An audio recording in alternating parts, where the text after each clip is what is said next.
En abril de 1944, con el desenlace de la Segunda Guerra Mundial en el aire, 2 prisioneros judíos permanecen escondidos cerca de la verja exterior del campo de concentración de Auschwitz. Era casi imposible escapar de Auschwitz. Mucha gente había sido capturada, torturada y asesinada.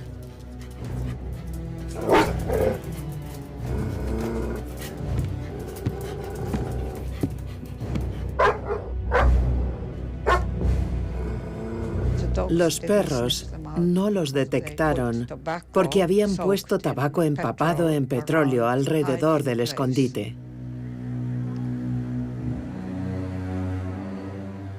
Consiguieron permanecer allí sin ser detectados durante 3 días. El 10 de abril de 1944 abandonaron su escondite y atravesaron la verja. Tuvieron que ser audaces, tuvieron que ser valientes. Escaparon para advertir al mundo de que Auschwitz era un mecanismo de matanza. Su testimonio visual sobre la exterminación en masa de los judíos europeos suscitaría una de las grandes cuestiones morales del siglo XX.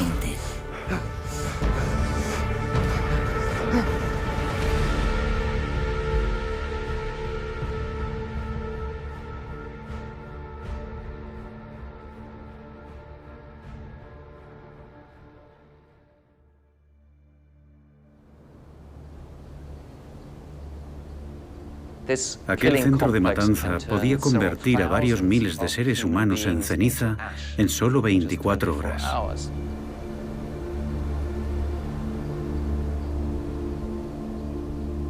El fracaso a la hora de bombardear Auschwitz. A nadie le importaba un pimiento, les daba igual, no querían hacerlo.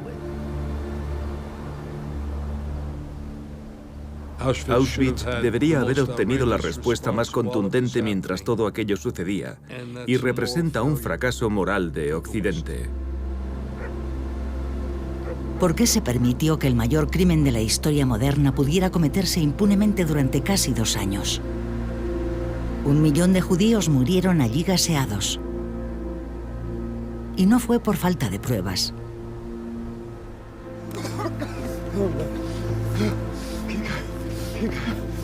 Rudolf Verba y Alfred Wetzler huyeron a través de la Polonia ocupada por los nazis a la ciudad eslovaca de Žilina, donde establecieron contacto con el movimiento clandestino de resistencia judío. Eslovaquia se había alineado con la Alemania nazi y fue el primer país en deportar voluntariamente a sus ciudadanos judíos. Verba y Wetzler llegaron a una casa segura. Estaban desesperados por llevar a cabo su misión, dar a conocer al mundo lo que les estaba sucediendo a los judíos en Polonia. El exterminio de los judíos se llevó a cabo en secreto, no se anunció. Hasta entonces no habíamos tenido una descripción clara de lo que estaba sucediendo en Auschwitz. Oskar Krasnansky, del movimiento clandestino de resistencia judío, fue enviado a entrevistar a Verba y Wetzler. Me llamo Krasnansky, de Bratislava. ¿Cómo sé que no son unos fantasiosos haciendo que pierda mi tiempo?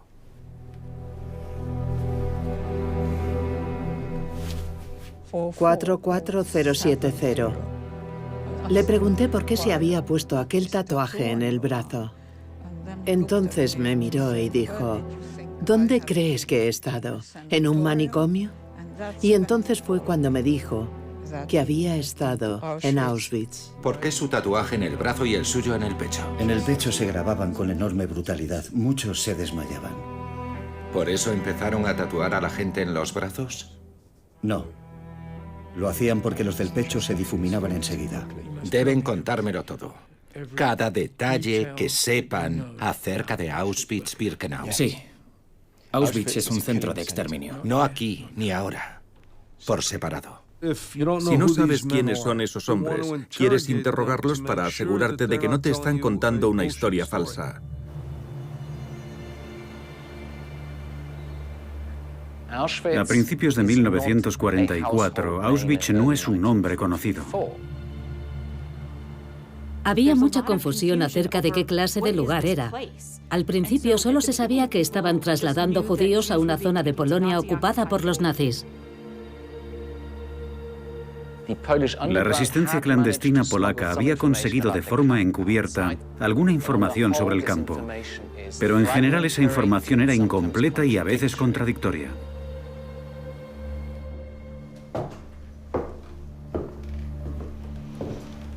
El interrogatorio a Verba y Wetzler fue meticulosamente registrado, como en un tribunal de justicia.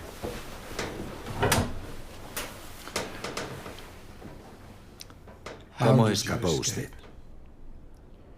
Nos escondimos en el bosque, viajando solo de noche. ¿Cuánto tiempo? Tardamos 11 días. No, ¿cuánto tiempo estuvo en Auschwitz? Llegué allí el 30 de junio de 1942. Hemos oído rumores de que hay gas, que los judíos están siendo asesinados en cámaras de gas y con electrocuciones masivas. Cuando te fijas en la forma en que lo hizo, la profesionalidad, te das cuenta de que se trataba de alguien que sabía que la información que estaba recibiendo era crucial para cambiar las cosas. El interrogatorio se llevó a cabo con la idea de que se podrían presentar cargos legales y de que se contarían exclusivamente los hechos.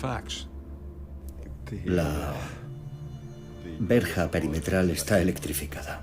Pero hay instalaciones de gas, cámaras de gas. Continúe. 4 cámaras de gas con crematorio para incinerar. El primer crematorio se abrió en marzo de 1943. Vinieron invitados importantes de Berlín para ver la nueva instalación. Aquel día fueron testigos de cómo 8.000 judíos de Cracovia eran gaseados y quemados. Quedaron muy contentos con el resultado. ¿Cómo sabe usted eso? Trabajé como registrador en la sección Birkenau del campo. Mis deberes diarios incluían el registro de los supervivientes de cada traslado, los que habían sobrevivido al viaje en tren y al llegar no habían sido seleccionados para ir a las cámaras de gas. Los trabajadores podían moverse por los diferentes sectores del campo con un poco más de libertad que la mayoría de los prisioneros, y así recabar información más detallada acerca de lo que estaba sucediendo exactamente allí. Conseguí información acerca de la operación precisa de las cámaras de gas y los crematorios de uno de los Sonderkommandos. ¿Sonderkommandos? No sabe realmente nada, ¿verdad?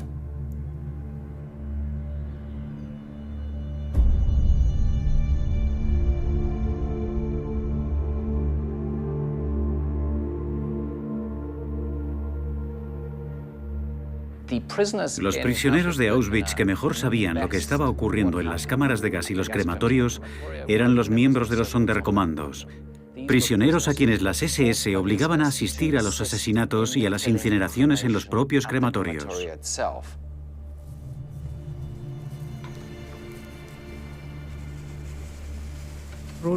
Rudy y Freddy consideraban que necesitaban tener pruebas que convencieran a la gente de que aquello estaba sucediendo realmente. Y fue idea suya escribir un informe que se pudiera distribuir y mostrar como prueba. Verba y Wetzler querían aportar la mayor cantidad posible de pruebas específicas en su informe, y ello incluía algunos dibujos.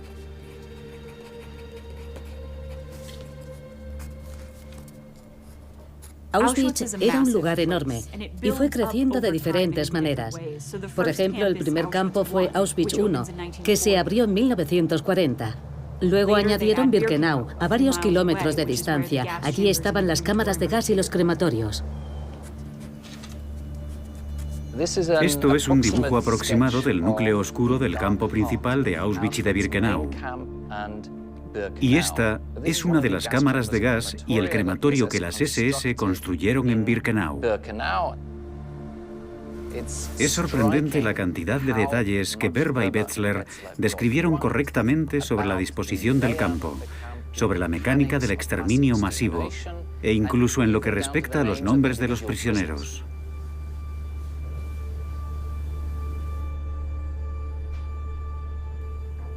A finales de enero, un gran convoy de judíos franceses y neerlandeses arribó a Auschwitz. pero solo unos pocos llegaron al campamento.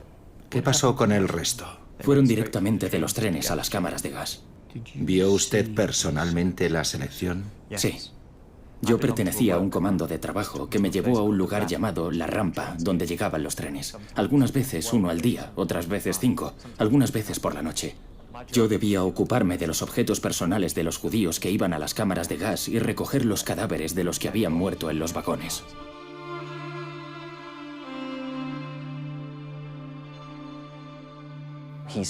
Él ve cómo los judíos son obligados a salir de los trenes, ve cómo tienen que ponerse en fila, ve cómo las SS los selecciona, y a quienes considera que están débiles y enfermos y no son aptos para trabajar, los envía a las cámaras de gas. Aquello proporciona a Verba una visión muy clara, se convierte en testigo directo del Holocausto. Mujeres, niños, ancianos eran enviados directamente a las cámaras de gas. Los más aptos eran apartados y utilizados para el trabajo. ¿Cuántos? Variaba. Un pequeño porcentaje, el 5 o el 10%. ¿Y eso se hacía empleando la fuerza? A veces, pero normalmente no. Aquella gente no tenía ni idea de a dónde iba. Quiero enfatizar esto. Un tren paraba, y los que salían no sabían lo que les había sucedido a los que habían llegado unas horas antes.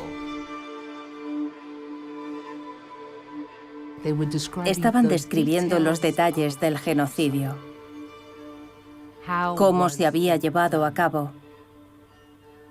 Estaban pidiendo a la gente que creyera algo que era literalmente increíble. No se puede explicar con palabras. Entumecimiento, miedo, ira, furia, rabia. Y luego, una sensación de, oh, Dios mío. Y probablemente un sentimiento de incredulidad. ¿Estos tipos están locos? ¿Cómo gestionaban las SS las llegadas? Ya se lo he dicho, eran enviados a las cámaras de gas. A las cámaras de gas en Birkenau. Algunos grupos se asustaban y se sentían desconcertados. Otros se sentían casi aliviados, dependiendo de cómo hubieran sido recibidos por las SS. A veces podían ser duros, utilizando palos, perros, gritando mucho. Otras veces era, qué bien que hayan llegado. Lamentamos que no haya sido muy cómodo. Las cosas cambiarán ahora. El testimonio de Verba tuvo un momento aterrador. El nuevo plan de los nazis para Auschwitz-Birkenau. Se están preparando para el exterminio de los judíos húngaros. ¿Cómo sabe eso? Para eso han construido el nuevo crematorio y ampliado la rampa. He dicho que cómo está al tanto del propósito de asesinar a los judíos húngaros. Las SS hablan. ¿A usted? Yo soy basura. Entre ellos. Lo oí más de una vez. Siempre se quedaban con la mejor comida de los trenes para ellos. Tenían una dieta cosmopolita. Oí decir a un oficial que estaba harto del queso holandés y estaba deseando que llegara el salami húngaro.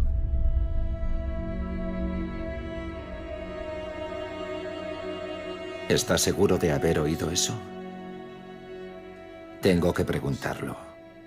¿Está seguro? Lo oí más de una vez. Por eso supe que tenía que escapar. Para advertir a la gente de lo que está por venir. Auschwitz se convierte en el centro del Holocausto. Y el catalizador para ello es la invasión alemana de Hungría en marzo de 1944.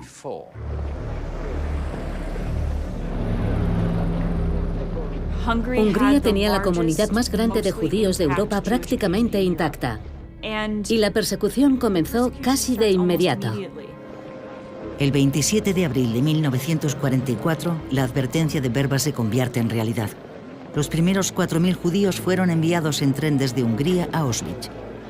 Se trataba de un ensayo general para la aniquilación planeada de los 800.000 judíos húngaros. En mi opinión, los nazis estaban perdiendo la guerra y, por tanto, intentaban ganar el genocidio. El crimen que se estaba cometiendo era tan horrible, tan excepcional, tan escandaloso, tan malvado, tan espantoso. Los nazis mantuvieron su programa de exterminio en estricto secreto para evitar la resistencia y la interrupción de los trenes. Pero ya no era un secreto. El espeluznante testimonio de Verba y Wessler se convirtió en un detallado informe. El protocolo de Auschwitz. El protocolo de Auschwitz era muy científico, no contenía mucha emotividad y creo que esa fue una elección deliberada por parte de los fugados. Ellos no iban a expresar su horror, el horror estaba ahí.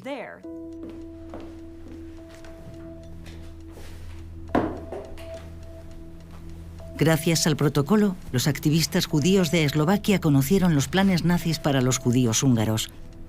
Así que el deber de actuar les correspondía a ellos. Todo aquel que trabajaba como correo tenía que estar preparado para perder su propia vida. Podía ser torturado para que contara dónde había conseguido el informe. Lo último que Alemania quería que sucediera era que aquella información se difundiera.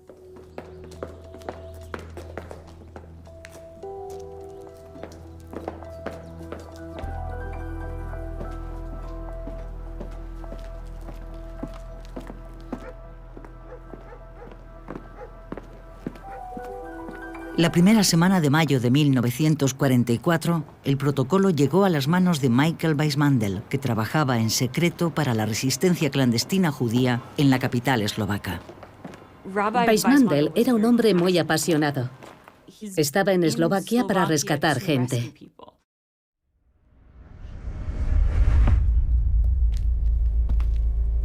Su único objetivo era cuidar de su comunidad. Y lo hacía con todos los medios que tenía a su disposición.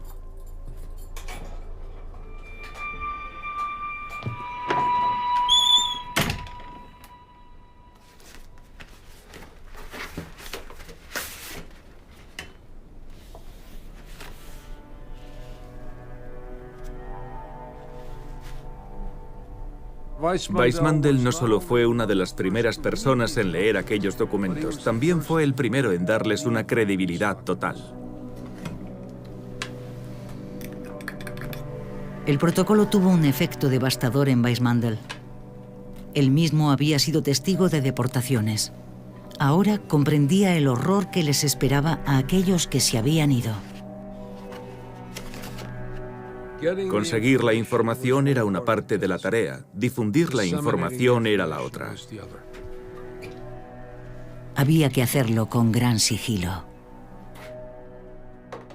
Weissmandl empezó a enviar el informe a todos los lugares en que pudo pensar. Intentó hacerlo llegar a la agencia judía en Jerusalén, a Londres, esperó que llegara a los Estados Unidos y siempre con la esperanza de que se escuchara un grito en la oscuridad.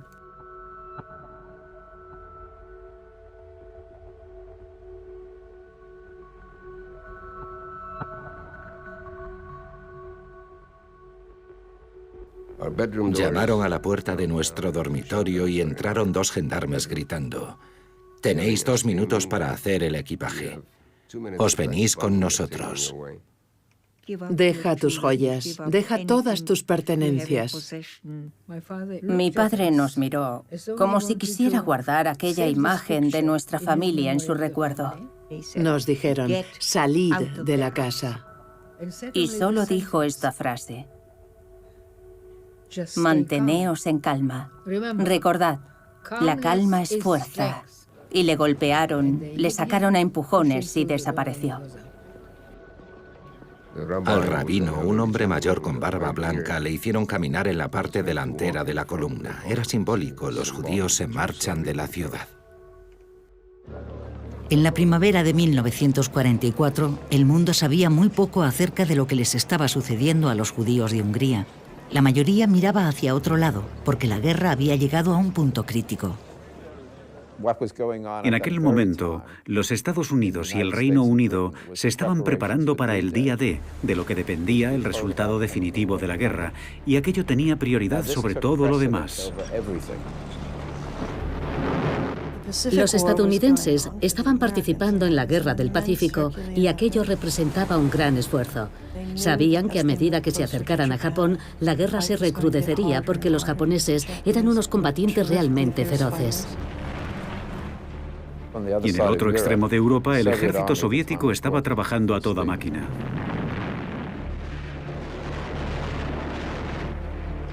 Stalin destruyó básicamente todo el ejército alemán en algunas de las mayores batallas de la historia moderna. Mientras los aliados estaban concentrados en el frente de batalla, el protocolo cobró fuerza. La transmisión de Weissmandl llegó a Roswell McClellan, de la Junta para los Refugiados de Guerra en la Suiza neutral.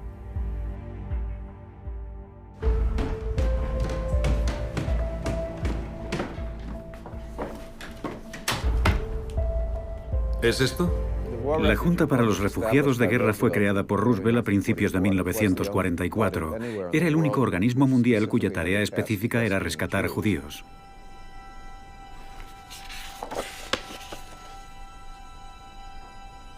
Eran seleccionados para ser gaseados. Da la impresión de tratarse del vestíbulo de un balneario. Tiene capacidad para 2000 personas. Desde allí, una puerta conduce a una cámara de gas alargada y estrecha en el sótano. Roswell McClellan tuvo una reacción muy personal, porque había estado en el sur de Francia trabajando con judíos en campos de internamiento en 1942 y sabía íntimamente quiénes eran aquellas personas. Había visto cómo eran trasladados a Auschwitz y ahora estaba leyendo lo que había ocurrido con ellos. Cuando Weissmandl envió el protocolo, añadió una postdata dramática. Era una petición de ayuda, pero también una reprimenda a aquellos que pudieran negarse. Y vosotros, hermanos nuestros de todas las tierras libres, ¿qué estáis haciendo en cuanto al exterminio que se traga a 10.000 cada día? Por el amor de Dios, haced algo ahora y rápido. Convirtió el asunto de qué hacer con el campo de exterminio en una de las grandes cuestiones morales del siglo XX. Pidió que las fuerzas aliadas bombardearan Auschwitz. Fue el primero en hacerlo. La llamada para bombardear Auschwitz era esencialmente una llamada agónica, una llamada de desesperación. Cuando la gente se enteró de la petición de bombardear Auschwitz, fue realmente sorprendente, porque se pedía que bombardearan un campo donde su propia gente estaba prisionera. Resultaba muy extraño. Prendamos fuego al maldito lugar, destruyámoslo entero, y entonces habremos conseguido algo, habremos hecho algo enormemente significativo. El tiempo apremiaba. McClellan envió un sumario del protocolo a Washington. Suiza estaba totalmente rodeada por territorio nazi. No era posible entrar y salir con un mensajero. Así que Roswell McClellan envió un telegrama diciendo que en cuanto fuera posible recibirían el informe completo. Desde comienzos del verano de 1942, al menos 1,5 millones de judíos habían sido asesinados. Hay pruebas de que desde enero de 1944 se estaban haciendo preparativos para recibir y exterminar a judíos húngaros en esos campos.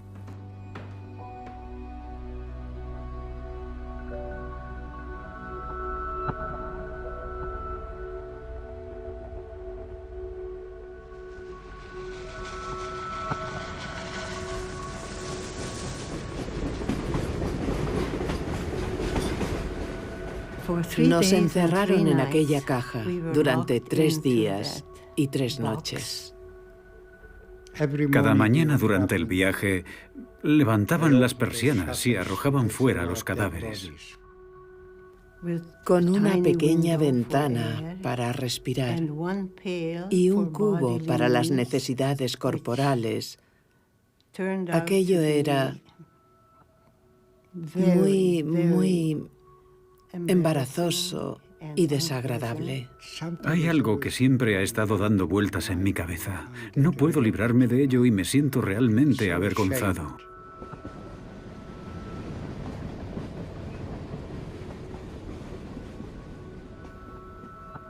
¿Pueden decirme cómo es posible que un crío de 14 años tenga la esperanza de que muera gente para poder tener espacio donde sentarse?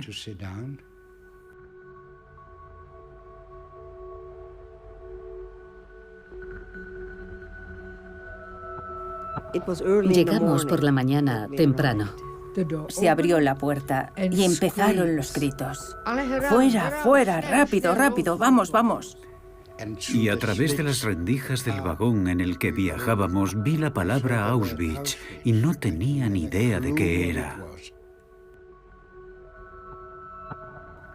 Había soldados nazis allí, de pie, con rifles apuntando hacia nosotros.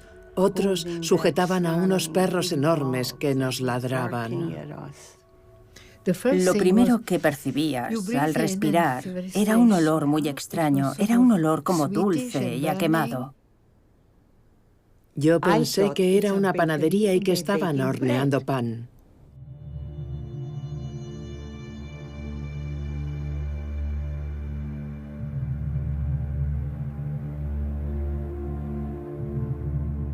Y me di cuenta de que hacia la izquierda se llevaban a personas mayores, gente con gafas, a niños y a mujeres. Mi madre, mis dos hermanos pequeños, mi hermana pequeña en brazos de mi madre, mi abuelo, mi abuela y mi tía. Mi madre se fue hacia la izquierda. Con un movimiento de su mano hacia la izquierda se los llevaron. Ni siquiera tuvimos tiempo para despedirnos. Y aquella fue la última vez que vi a mi padre. Tenía 60 años. El telegrama de Roswell McClellan, que contenía el sumario del protocolo de Auschwitz y la petición de bombardear el campo, viajó desde Suiza a la sede de la Junta para los Refugiados de Guerra en Washington.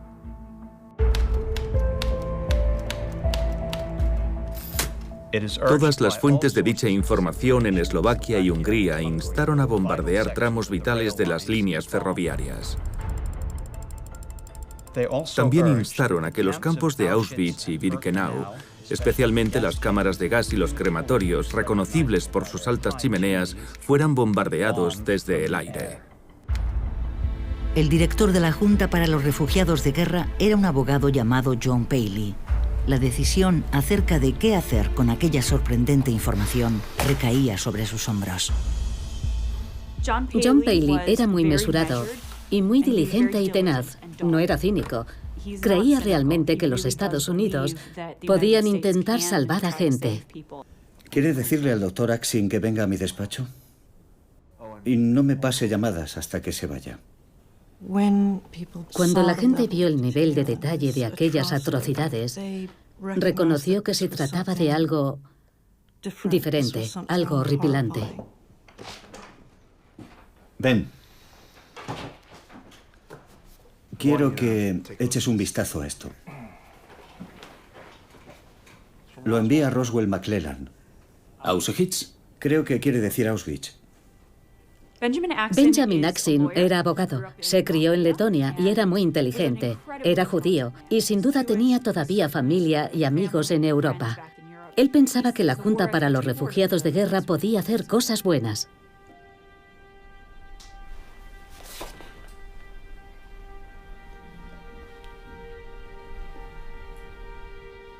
Esto es inconcebible. Increíble, inaudito. 125.000 al mes. Con esto puedes ir directamente al presidente. ¿Dónde está la gracia? No funciona así, Ben. Hay procedimientos, reglas. No hay reglas para esto, seguro. Si es cierto, tenemos que estar seguros, eso es todo. Es muy fácil hoy en día cerrar los ojos e imaginar Auschwitz. Hemos visto fotografías y podemos incluso haberlo visitado. Pero entonces era muy complicado reconstruir la información caótica que llegaba de allí. Hay testigos, 2 personas. Es inusual, sí. Nunca se ha visto algo así, John. Y Roswell McClellan parece pensar que es cierto. Eso es mucho, ¿no te parece? Lo es. Echa un vistazo a esto. Vino con el telegrama. Una lista de sugerencias hecha por grupos judíos de Eslovaquia y Suiza, enviada por Roswell.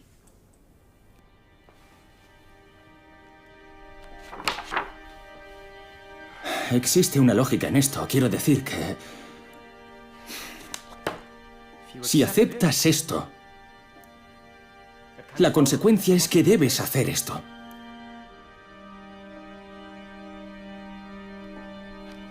Yo creo que tienen razón.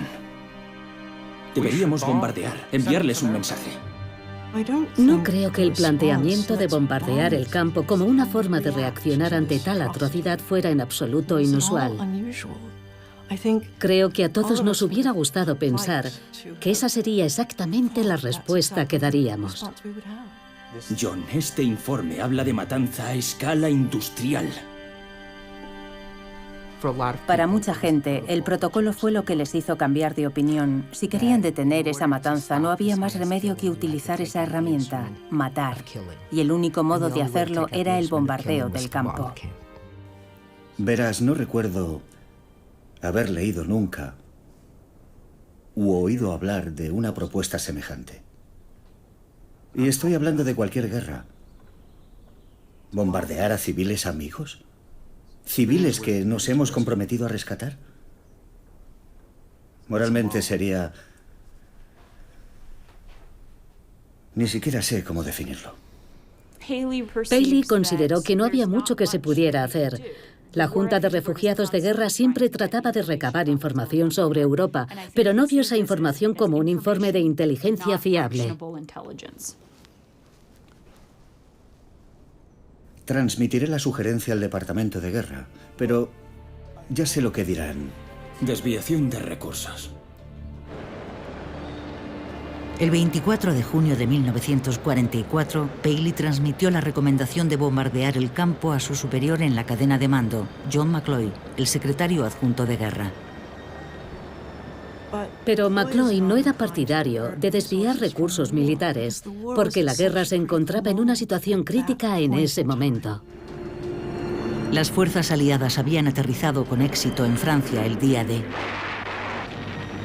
Ahora el máximo esfuerzo debía dedicarse a avanzar hacia Alemania, llegar a Berlín y forzar la rendición incondicional de los nazis. Los bombardeos contra ciudades alemanas y contra objetivos militares e industriales se intensificaron. En el frente oriental, el ejército soviético avanzaba hacia el oeste, hacia Polonia. El objetivo era ganar la guerra, y consideraron que no podíamos desviarnos de él por Auschwitz. Nadie entendió realmente que aquello formaba parte de un plan para exterminar a todo un pueblo de un extremo a otro de Europa y más allá.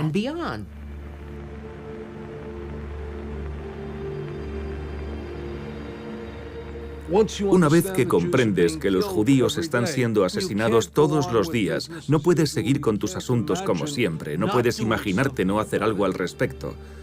No puedes decir que ganarás la guerra y luego no preocuparte por los refugiados. Es el período de toda la historia de Auschwitz en el que la matanza alcanza su clímax. Nunca tantos judíos habían sido asesinados tan rápidamente en Auschwitz-Birkenau como en el período comprendido entre mayo y julio de 1944. 437.402 judíos fueron enviados a Birkenau en 147 trenes. 147 trenes durante 54 días, lo que supone un promedio de 2,7 trenes al día y un promedio de 2.975 judíos por tren.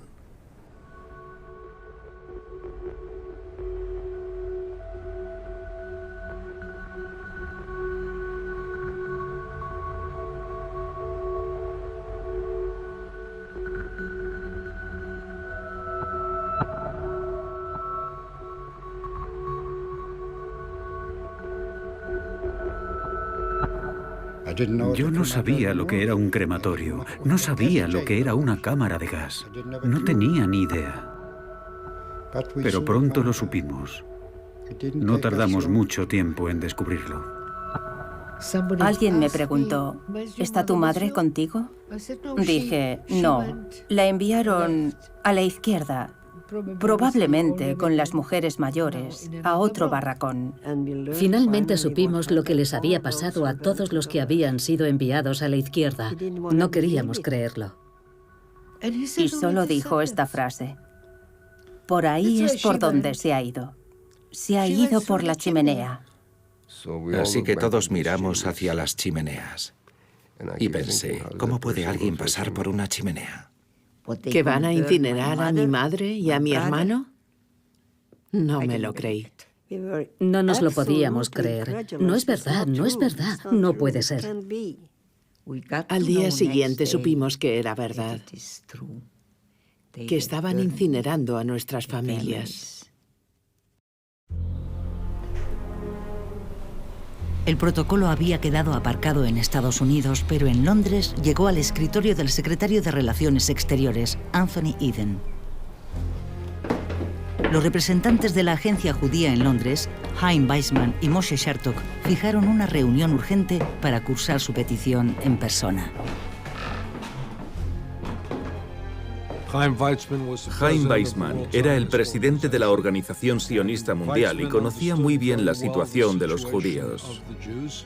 Moshe Shertok sería más tarde el segundo primer ministro de Israel. Hay que considerar algún tipo de represalia, algo que sirva de disuasión para Alemania. Si el campo de Auschwitz sigue funcionando como un centro de exterminio, entonces... Bombardéenlo.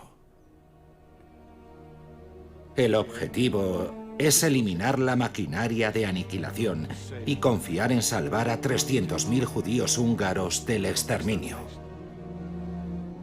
Es audaz, imaginativo y podría funcionar. ¿Y el señor Churchill? También está a favor, en principio. Ahora debemos examinar su viabilidad con el Ministerio del Aire. Sí. Gracias. Sí, por supuesto.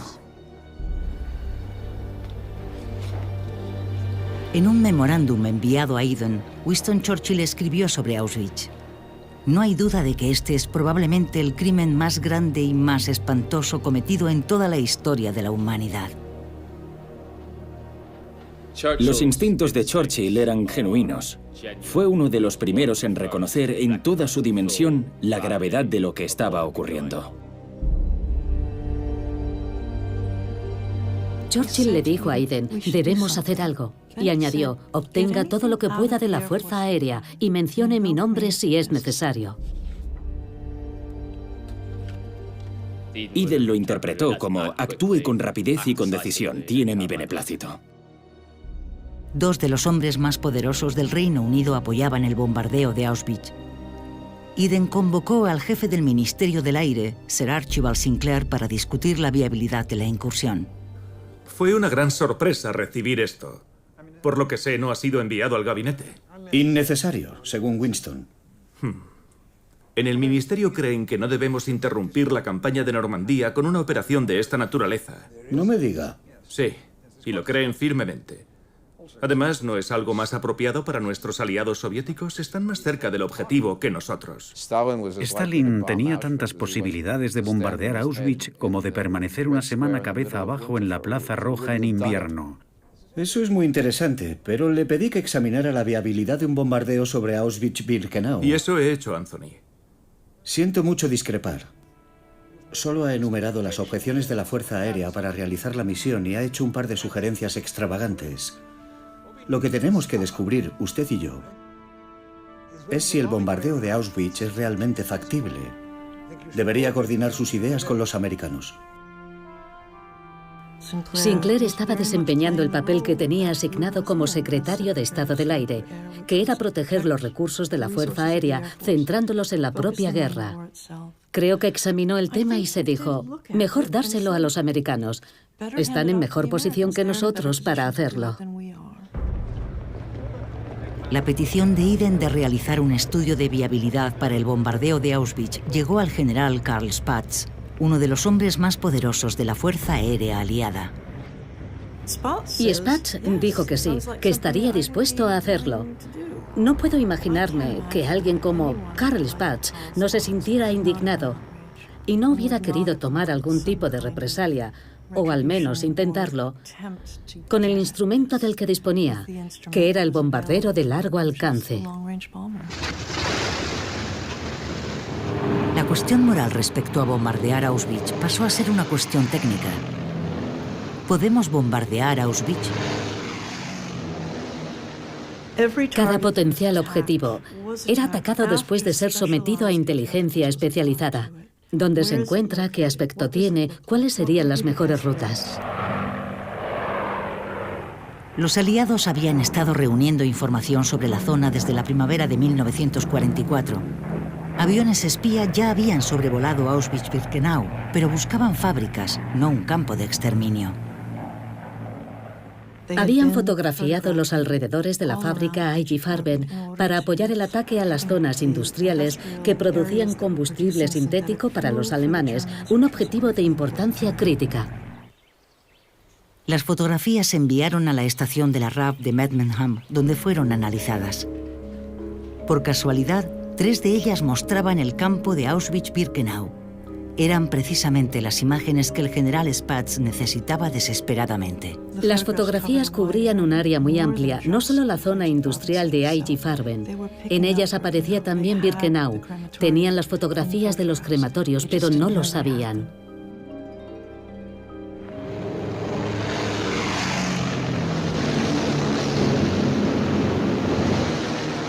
En agosto de 1944 el rumbo de la guerra estaba cambiando. Los aliados habían conseguido por fin la supremacía aérea. Los bombarderos estadounidenses atacaban objetivos en el interior de Europa del Este, incluida Polonia. Estaban realizando incursiones sobre muchos objetivos situados en las cercanías de Auschwitz, de modo que esos aviones estaban dentro del radio de alcance que les permitía atacar el crematorio de Birkenau.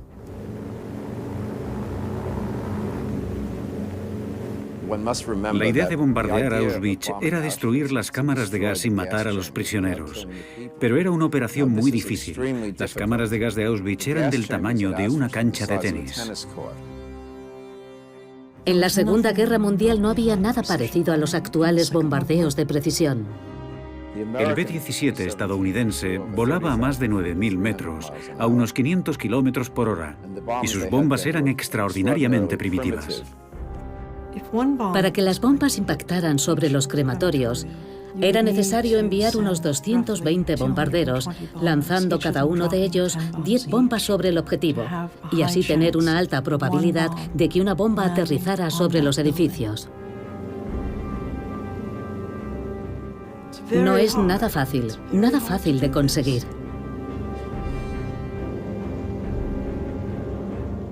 El término que utilizaban era bombas fuera.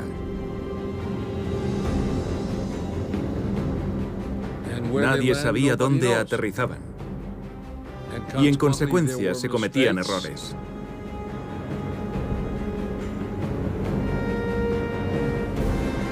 Todas las opciones eran malas en cierto modo, porque el más mínimo error de cálculo podía matar a mucha gente. A pesar de los riesgos, el general Spaatz estaba dispuesto a llevar a cabo la incursión. Tenía las fotografías aéreas, pero se le había pasado un detalle por alto. Nadie se dio cuenta de que mostraban el campo de exterminio. Mientras tanto, la presión para actuar vino de una nueva fuente. Los rumores sobre Auschwitz estaban alimentando la indignación pública. El rabino Stephen Wise, director del Congreso Judío Mundial, organizó un mitin en el Madison Square Park de Nueva York el 31 de julio de 1944. Asistieron unos 40.000 estadounidenses. Fue un llamamiento para el bombardeo de Auschwitz y una prueba sorprendente del nivel de conocimiento y del nivel de preocupación de la población. Los trenes a Auschwitz seguían circulando incesantemente. Gracias al protocolo, los líderes judíos conocían ahora el destino de los deportados. Así que solicitaron una reunión con John Paley en la Junta de Refugiados de Guerra. Señor Kuboitsky. León Kuboitsky, del Congreso Judío Mundial, y Bezalel Sherman, del Comité Obrero Judío, tenían puntos de vista muy diferentes sobre el bombardeo de Auschwitz. Estaban divididos y tenían miedo. Uno de los temores que tenían era que no querían convertir la guerra en una guerra judía porque el futuro del mundo estaba en juego. Nos enfrentamos a la monstruosa determinación de Alemania de continuar con este asesinato indiscriminado de los judíos de Europa hasta su aniquilación. De ahí la necesidad de bombardear esas instalaciones. La Junta de Refugiados de Guerra comprende plenamente los motivos que impulsan esa idea. Sabemos que no fue sugerida a la ligera. Pero el hecho es que el Departamento de Guerra sigue creyendo que esa misión solo se lograría mediante una desviación de recursos. Pues desvíenlos. Disculpe, señor Sherman. Desvíenlos. Hemos leído el testimonio de los 2 hombres que escaparon del campo de Auschwitz y las cosas que vieron. Nos han llegado pruebas que lo corroboran.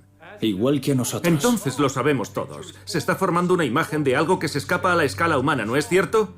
Los alemanes han creado una fábrica en Polonia, cuyo único propósito es la erradicación por gas de toda una raza de personas. Yo digo que los desvíen. De acuerdo. Pongamos por un momento que los Estados Unidos o el Reino Unido bombardean ese lugar. ¿Podemos saber cuántos judíos morirán por nuestras bombas? Así es, señor Sherman. Demonios, si fallamos con las cámaras de gas, mataremos a 30.000 prisioneros. ¿No le daría a los nazis una gran coartada? Casi me parece oírlo. Los aliados odian a los judíos más que nosotros. Los alemanes aprovechaban cualquier pretexto con fines propagandísticos, de manera que se habría producido una lucha por el relato de quién estaba siendo más brutal. Yo creo en la Hageisa. Creo en salvar a los que aún viven. No entiendo a dónde quiere llegar. No podemos matar a inocentes para evitar una catástrofe. Hubo un verdadero debate. Había personas afectadas directamente por el Holocausto que habían perdido a miembros de su familia y no estaban seguros de que el bombardeo fuera una buena idea. Gracias. Señor Sherman. Todas las excusas para no bombardear Auschwitz omiten la razón más convincente para bombardearlo. Habría sido el reconocimiento de que lo que sucedía allí era perverso e inaceptable para la humanidad. No dejamos de repetir que el bombardeo de Auschwitz constituiría una distracción, pero ¿cómo lo sabemos? Es muy posible que Paley pensara, puede que tengan razón y ahora la pelota está en mi tejado. Y esa es una terrible responsabilidad. Yo bombardearía ese lugar infernal, sabes que lo haría. Y los ferrocarriles también. Eso me dice también mi instinto. Pero esto no es una cuestión de instinto, ¿verdad? Se trata de lo que quiere el Departamento de Guerra. Pues pasa por encima de ellos. Ve a decírselo al presidente. Cuéntale a Roosevelt los hechos y él actuará. No hay pruebas de que a Roosevelt se le plantease la posibilidad de que los Estados Unidos bombardeasen Auschwitz. El estado de Roosevelt era muy delicado. Estaba luchando contra la polio, estaba muy afectado por la gripe y tenía insuficiencia cardíaca. No dejó de trabajar, pero su salud le obligaba a pasar algunos periodos fuera de la escena pública. Al mismo tiempo, el apoyo de Churchill al plan se estaba enfriando. El Foreign Office comunicó a Chaim Weizmann de la agencia judía que existían dificultades técnicas que impedían el bombardeo. Un funcionario desestimaba la idea tildándola de fantástica y concluía que debía desecharse. Otro se quejaba de que se perdía una cantidad desproporcionada de tiempo tratando con esos judíos llorones.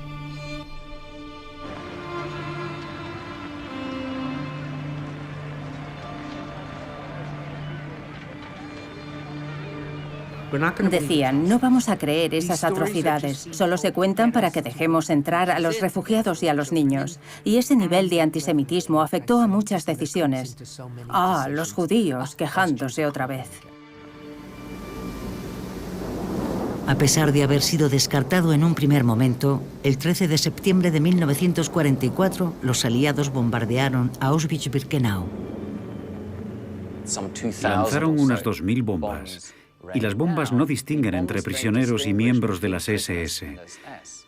Decenas de prisioneros murieron y centenares resultaron heridos. Sin embargo, no fue algo intencionado. El objetivo era la cercana fábrica de IG Farben. Auschwitz nunca fue una prioridad. El caucho sintético era una prioridad. El gas y el petróleo sintéticos eran una prioridad. IG Farben era una prioridad.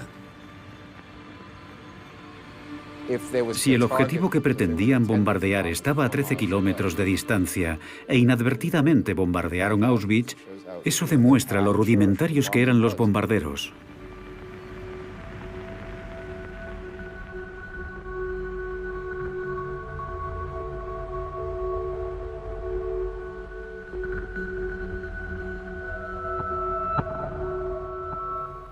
De repente oímos un fuerte estruendo. Estoy segura de que algunas personas esperaban que nos bombardearan, o al menos las cámaras de gas, pero no puedo decir que yo fuera una de ellas. No nos importaba el riesgo. Esperábamos que bombardearan ese lugar. Me dije, Dios mío, por fin vienen. Y pensé, seguid bombardeando este maldito lugar, pase lo que pase. En abril de 1944, Berbe y Bessler habían escapado de Auschwitz para advertir al mundo sobre el exterminio de los judíos europeos. En septiembre, todavía no se había hecho nada. El ejército estadounidense llegó a la frontera suiza a finales de septiembre, liberando por primera vez a todo el pueblo de Suiza, que ahora podía enviar mensajes al resto del mundo. John Paley, de la Junta de Refugiados de Guerra, finalmente recibió el protocolo completo a principios de noviembre. Lo que leyó le causó una profunda conmoción. Esa versión del protocolo era mucho más extensa. Se leía más bien como un testimonio. Esto es lo que es Auschwitz, un lugar donde suceden cosas espantosas. La diferencia cuando se publicó el informe completo era sorprendente. Era algo innegable. Podías ponerlos el uno al lado del otro y la diferencia era muy notable. El gaseado se lleva a cabo de la siguiente manera. Las infortunadas víctimas son llevadas a una sala y se les obliga a desnudarse. Cada persona recibe una toalla y un pequeño trozo de jabón entregado por dos hombres vestidos con batas blancas.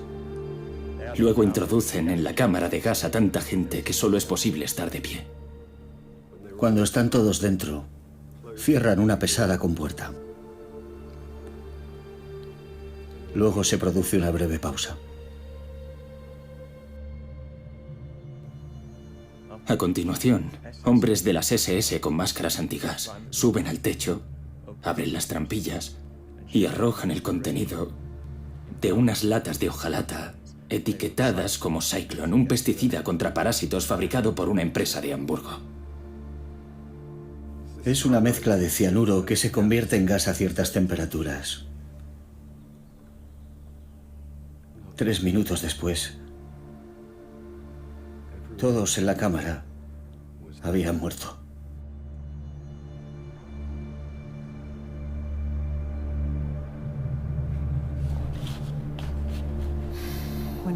Cuando Paley leyó el informe completo, su conciencia ya no le permitió ser titubeante o permanecer en silencio.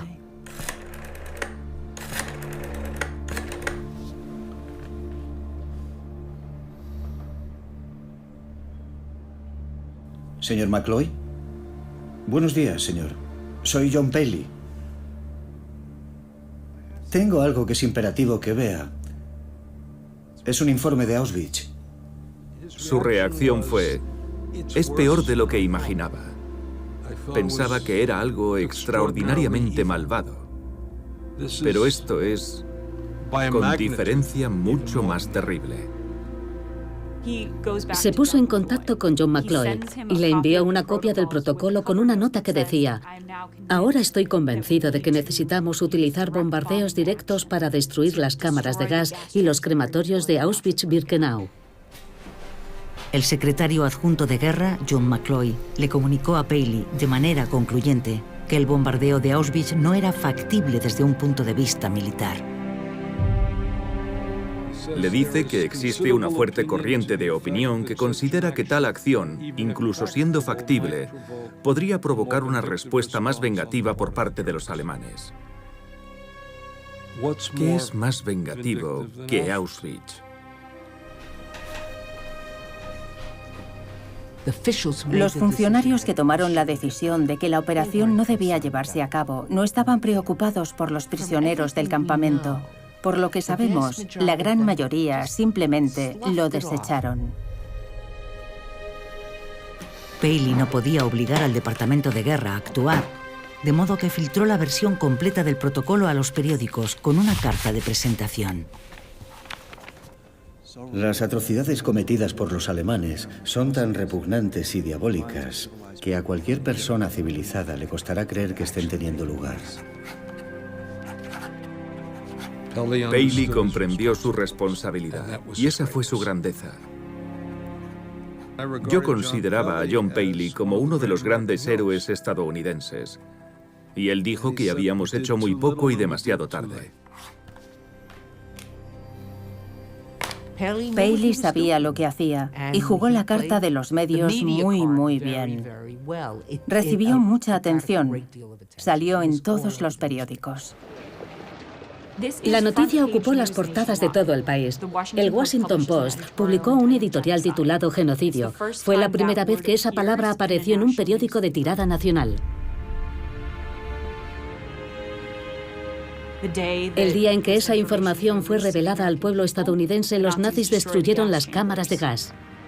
Fue un intento de destruir las pruebas, pero no funcionó. 2 meses más tarde, el 27 de enero de 1945, el Ejército Rojo liberaba Auschwitz. Los soldados soviéticos que entraron en Auschwitz se sintieron conmovidos y sobrecogidos por lo que vieron. Comprendieron que habían encontrado algo excepcional, que habían visto algo horrible, que iba más allá de lo imaginable.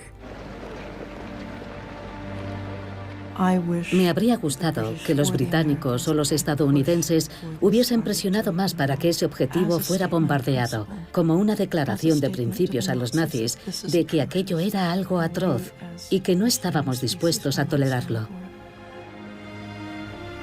Es una de las historias más sobrecogedoras de la historia moderna y un gran fracaso.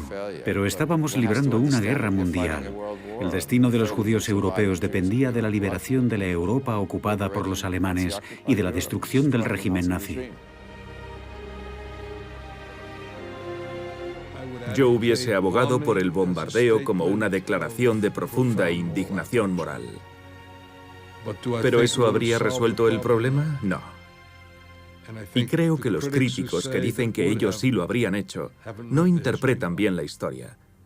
Pero la protesta moral tras el genocidio es mucho mejor que nada. Infinitamente mejor que nada.